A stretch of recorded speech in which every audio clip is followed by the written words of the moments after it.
Hi everyone, and welcome to another episode of Baba TV. And more importantly, happy birthday, Baba! And in honor of Baba's birthday, we have, well, at least I hope we have some things that will entertain him. And I thought one way to celebrate Baba's birthday was to tell a few stories about the woman who made his birthday possible, his mother, Shireen Mai. Now, Shireen Mai was just 15 in 1893 when she had her first son, Jamshed, but she was not prepared at that tender age to take care of him. And so her sister and brother-in-law, who were childless, took in Jamshed and raised him as their own son. And this was not an uncommon practice among Zoroastrian families. And less than a year later, Shireen Mai gave birth to Merwan in 1894. And she fell madly in love with him. I think it's safe to say that although she went on to have 4 other children who survived, Merwan, whom she affectionately called Mayrobe, was her favorite. In fact, she loved Merwan so much as her son that she had a little difficulty accepting him as God. Not only did she have worldly dreams for Merwan, which his being God kind of crushed, but she didn't understand the God part either. She didn't understand why, if he was God, he made his life so difficult for himself with his fasting and with his keeping silence. You've got so many disciples. Why don't you let them fast? Why don't you let them keep silence? She asked him. And he explained that even if all of his disciples kept silence or fasted for the rest of their lives, it wouldn't even equal 1 moment of his doing it. But she still didn't understand. She would see Merwan, her beautiful, precious son, bowing down to people in the street that she took as derelicts. And she saw Merwan giving away a shawl to someone who she was sure would not only not appreciate it, but would just sell it to get money to buy liquor. Then none of this made any emotional sense to her. It seemed to her if he was God, he certainly wasn't getting much out of it. And it made me think of the following joke, which maybe someday will become a Parsi classic. 3 Parsi women meet at the Pune Gymkhana to complain about their sons. Dolly says, "Baap re, it's so sad. My Rustam, I thought he would become an engineer, but he's only working as a chaiwala in the Yazdan cafe." And then Parvi says, "Arey, I know what you mean. My Firoz, he should have been a lawyer, but he's only a baker in the National Bakery." And then Shireen says, "Oh, Khodai, that is nothing. I had such high hopes for my Merog. I thought he would get married, have a family, run a successful business. And now he's only become God." Poor Shireen. She did have a hard life. I mean, one time Baba told Gai Mai that she was going to be his mother in his next advent. And Shireen Mai, in commiseration, said to Gai Mai, no, never become the Avatar's mother. It's a wretched existence. And it was hard for Shireen Mai, because the Zoroastrian community was so anti-Baba. They went out of their way to make Shireen's life miserable. And on top of that, when she went to visit Baba, she had to follow the same rules as everybody else in the ashram, and she didn't understand that at all. She said, "Mayro, I'm not your disciple. I'm your mother. I shouldn't have to obey all these rules."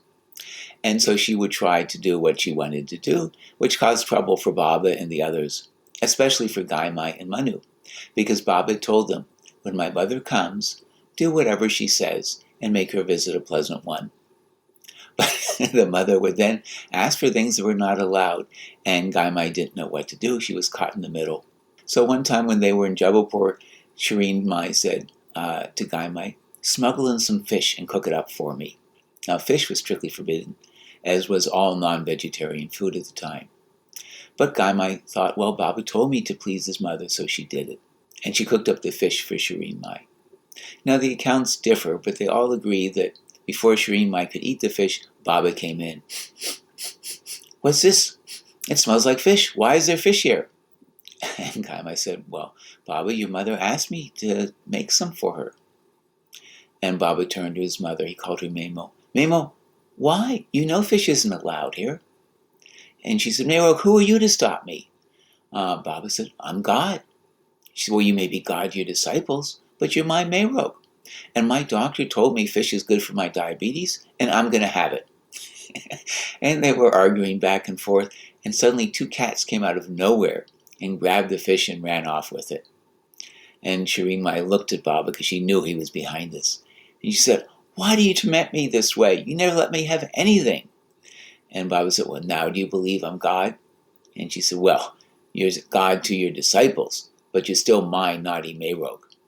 And so in this mischievous way, Baba saw to it that she didn't break his order, which was actually his blessing on her to see that she ended up obeying his orders.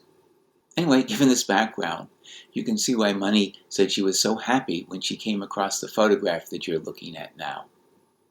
Because Mani had said she'd always been a little bit bothered by the fact that although her father accepted Baba as God from the very beginning, it seemed that her mother didn't.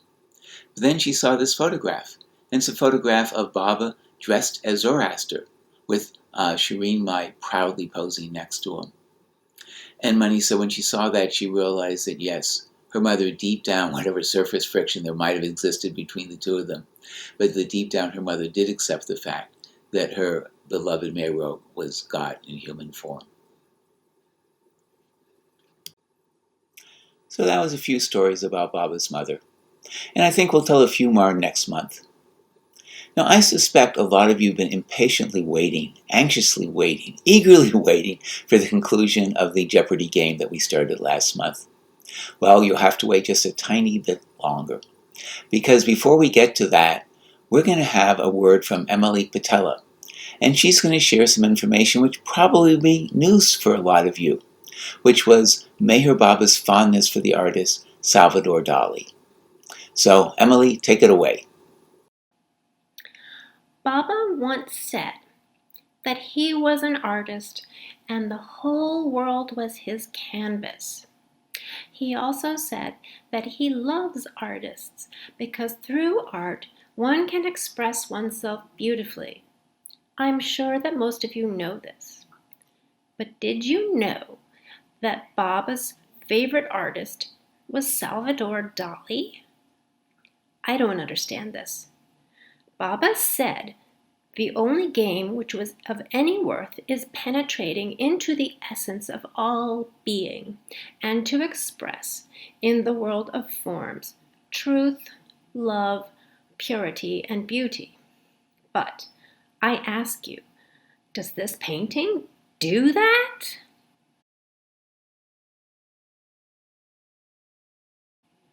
Or this one?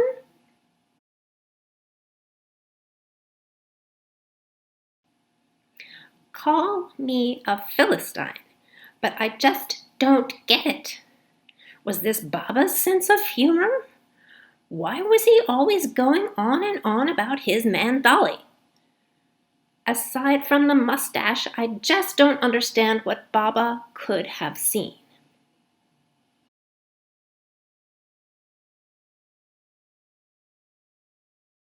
Why would Baba say that those who do his work are his man Dali? What work did Dali do? I mean, you have Helen Dahm and Rano Gailey, Emily, who are surrendering their lives to Baba, and Baba just keeps talking about his man Dali. My man Dali this, my man Dali that. Emily, It just isn't right. Emily. Yes. Baba wasn't talking about his man Dali. He was talking about the Mandali, his disciples. Oh. Never mind. Well, thank you, Emily, for that, how should I phrase it? Interesting insight into Meher Baba's life and work. And now, what you've all been waiting for a month, the conclusion of the exciting cliffhanging game of Jeopardy, which we started last month. And now we will come to the amazing conclusion. And you get to go again. Go for it. New Life for 100? October 16th, 1949. That's the day the new life began. That is the What is the day the new life began? You got it. Get to go again. let's see. Let's try the New Life for 200. The women who accompanied Baba. I know. Okay. Ma, Who are Mani, Mera, go here. Meru, and Gohir? We had it in a different order, but the same number, so you get it correct. And you get to go again. And try place. Sure. We'll do, I don't know. What do you want? 300? 300, sure. One of the names suggested for it was Marijuana. I'm going to have to pass on that one. Michael and Lakshmi? Oh, we pass on that one. What is Meher Abode, Baba's house in Myrtle Beach?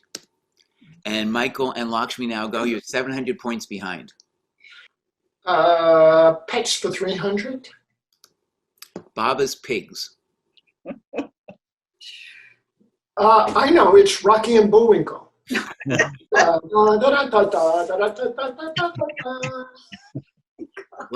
Is that your real guess? It's as real as it could possibly be. Okay, that is not correct. Richard and Cynthia? I'm going to have to Yeah, pass. pass. Who were Nutty and Gutty?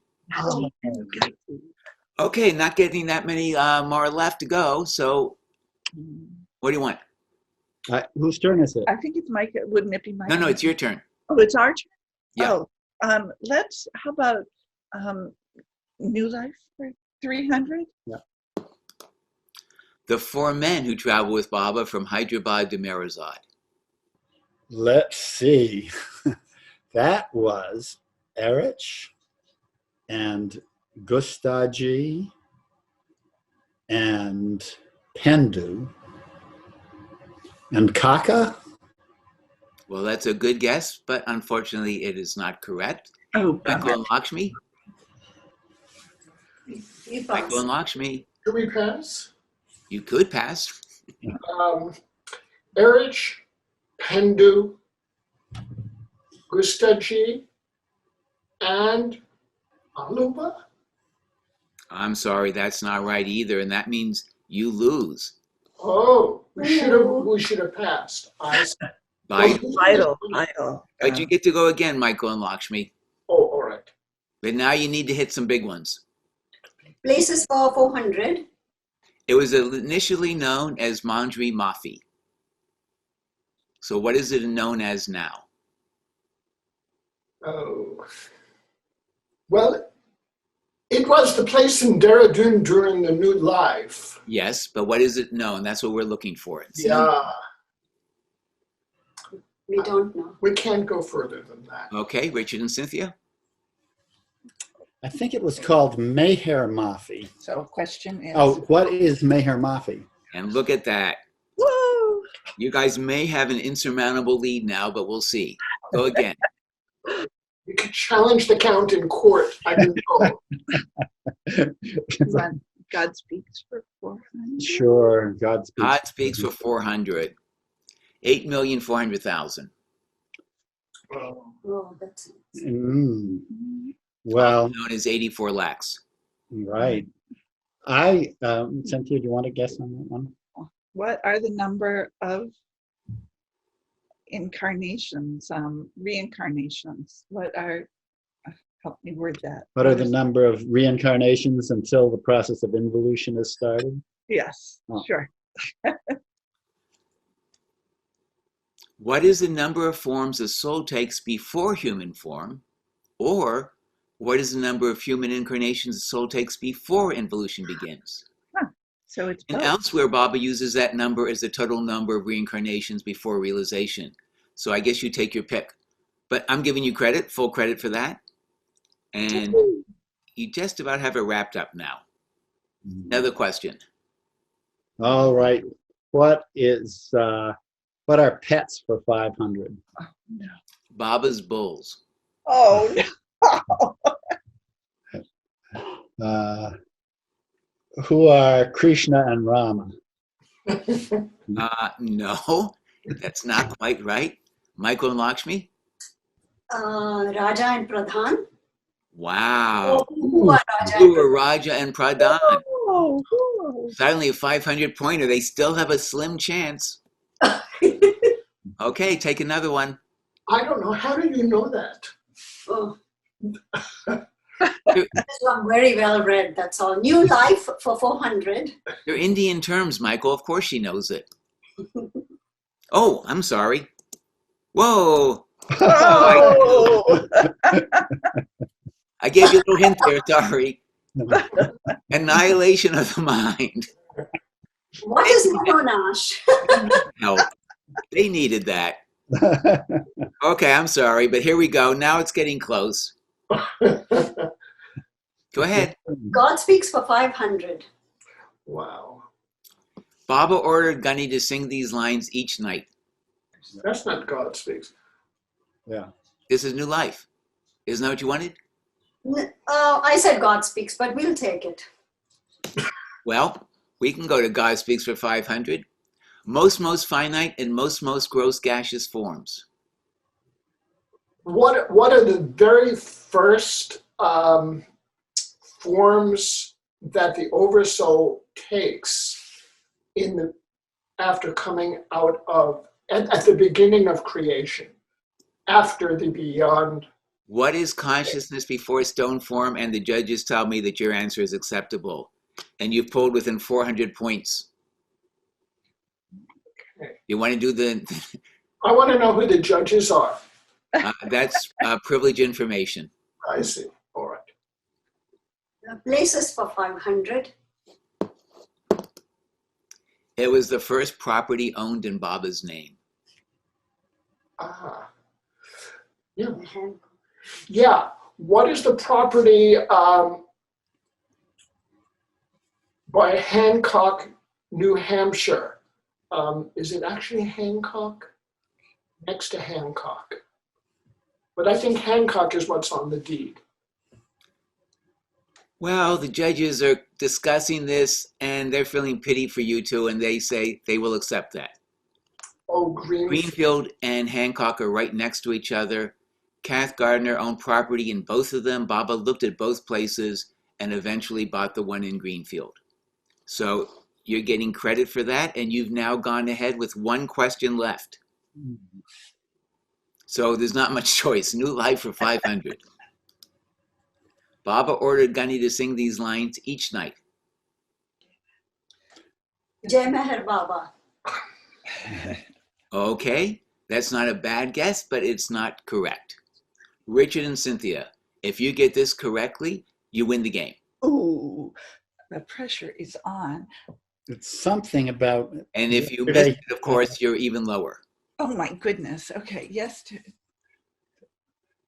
Something like we get through today. Yes.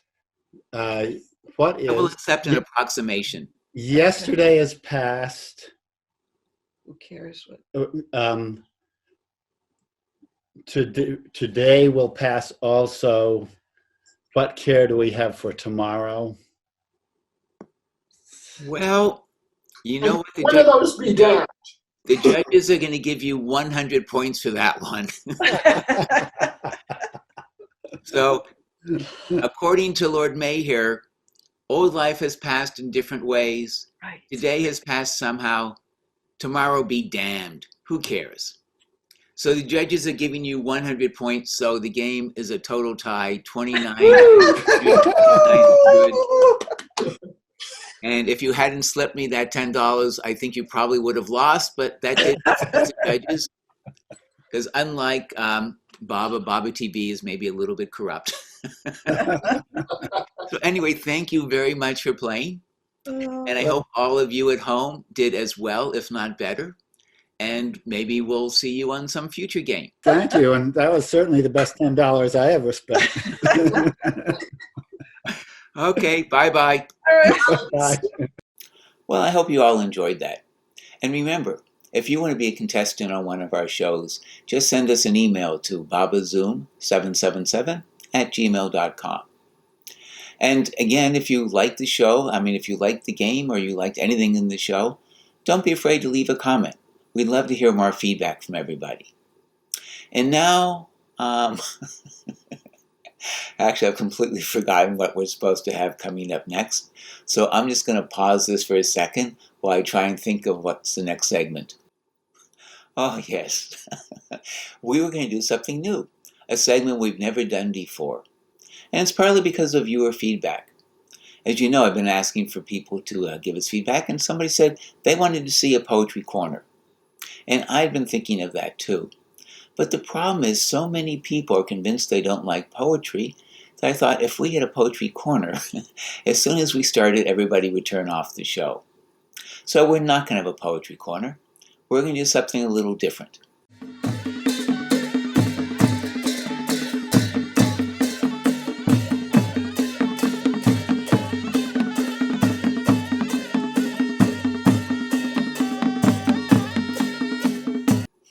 Yes, there it is. Not a poetry corner, a poetry polyhedron, which is like a poetry corner, except it's got a slightly different angle. And the angle is designed for people who think they don't like poetry. And I can sympathize with that viewpoint. But I found there's actually a lot of Baba poetry, which I like quite a bit. And that's what we're going to do on this show. We're going to feature those poems, which are poems I like and which I think are accessible, sometimes funny, and yet they also are meaningful and feed the heart. And the first one we're going to do is a poem by Bill Ramsey from his book, Good Wine. It's called Renovations, and it's being read by Regina Marks.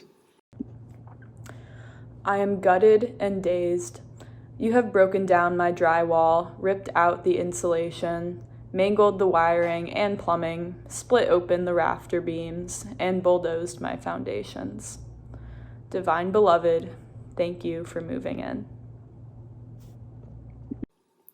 Well, that was pretty short and went by pretty quickly, so let's listen to it again. I am gutted and dazed. You have broken down my drywall, ripped out the insulation, mangled the wiring and plumbing, split open the rafter beams, and bulldozed my foundations. Divine Beloved, thank you for moving in. Yes, wouldn't it be nice if we could all genuinely say, thank you, beloved, for moving in. And that just about wraps up our show for this month. And speaking of months, this month's show has been brought to you by Little Device. Friends, a lot of you have come up to me and said, I've been following Meher Baba for 10, 20, 30, even 50 years, and I still haven't had any kind of mystical experience. Well, of course not. It's not your fault. You've got a life to lead. You have family, children, a job, responsibilities. You've got your yoga class on Thursdays, your book club every other Monday.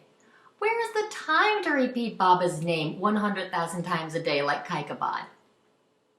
You see, friends, that's the secret. For hundreds of years, mystics and masters have preached the power and importance of taking God's name. But who has the time for that? Sure, maybe a monk sitting in a monastery cell. Or a sadhu sitting in a cave in the Himalayas.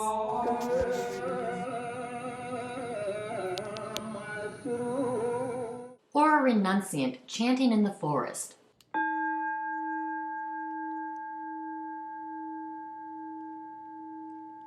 But they don't have to do the laundry or walk the dog or make dinner for the family.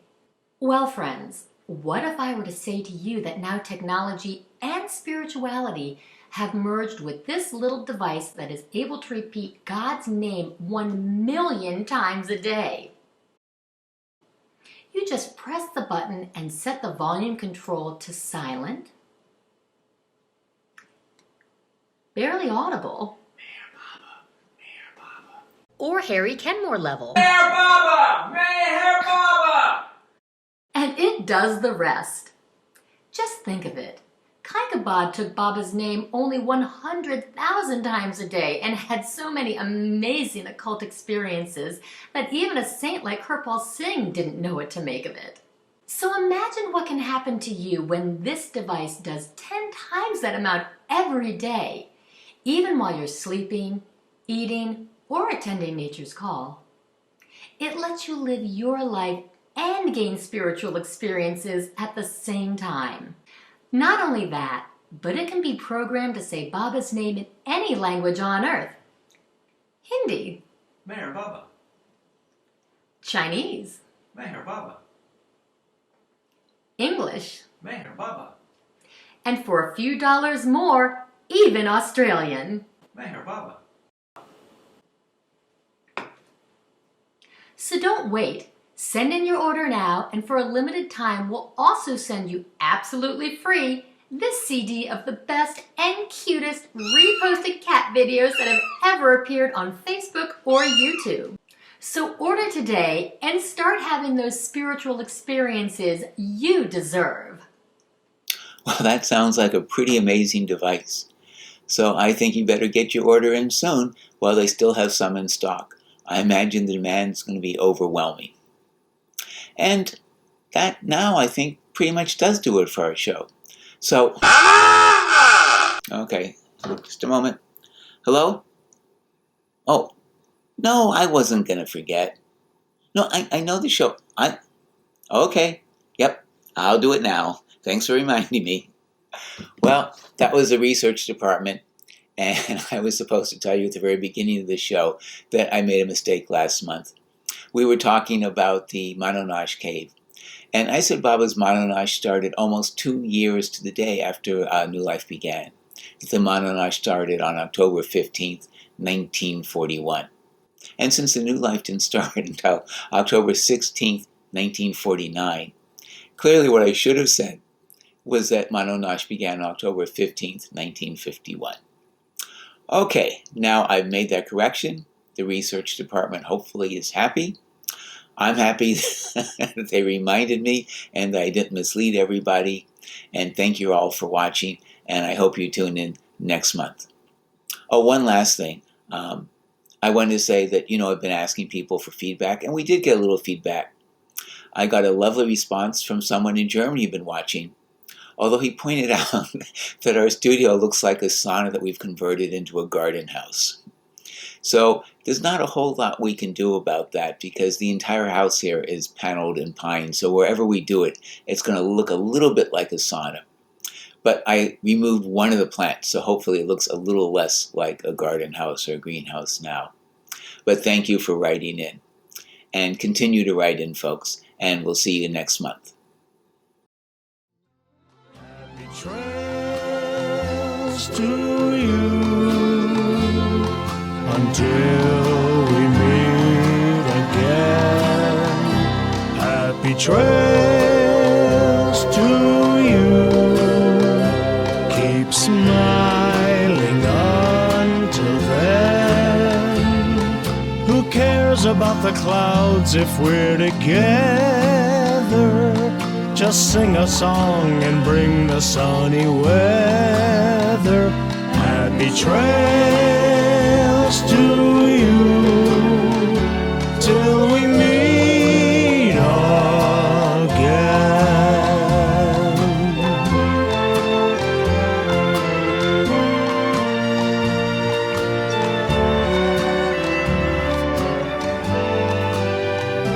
Happy trails to